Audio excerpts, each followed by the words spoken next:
So hey everyone, welcome back to my mini blog. So आज छुट्टी का है डे 2 आणि रात्री मला 2 वाजता रोज भूक लागते. ते माझं रुटीनच झालेलं आहे, कारण 2 वाजता होतो आमचा ब्रेक. तर म्हटलं चला काहीतरी फ्रीजमध्ये खायला शोधू. तर काही नाही दिसलं, पण ब्रेड दिसली आणि म्हटलं दूध ब्रेड खाईल, पण बाहेर दिसला किसानचा sweet and spicy tomato sauce. तो अब हम बनाएंगे गाइस ब्रेड सँडविच. तर मी तुम्हाला इथे सांगत होती की सॉफ्ट ब्रेड आहे आणि मी पूर्ण 4 ब्रेडचं सँडविच बनवणार आहे, कारण मला लागलेली आहे भूक.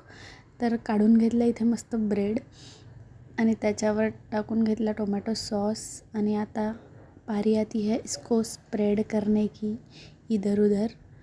पण मला असं लगेच वाटलं की कोणीतरी उठलं, कारण मी खूप जास्त आवाज करत होते. तर तुम्हाला दाखवला कि स्वीट एंड स्पाइसी है गाइस. ट्राई करना, बहुत ज़्यादा टेस्टी लगता है आणि सिरियसली खूप जास्त टेस्टी वाटतो गाइस. तुम्ही एकदा ट्राई करू शकता. अगर तुमको भी लगी है छोटी मोटी भूख तो आ जाओ मधुरास किचन में.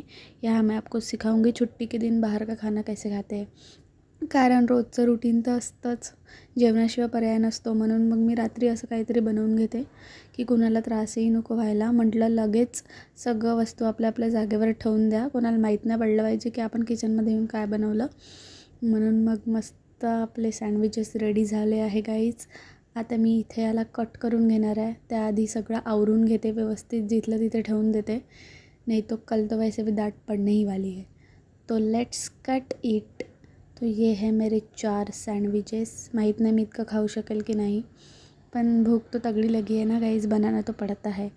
नंतर मग मला असं लगेच वाटलं कोणीतरी आलं. पुन्हा हा कॅमेरा ऑन केला, तुम्हाला दाखवलं, लाईट बीट बंद केला आणि गेली मस्त आपल्या रूममध्ये बसून सँडविच एन्जॉय करते.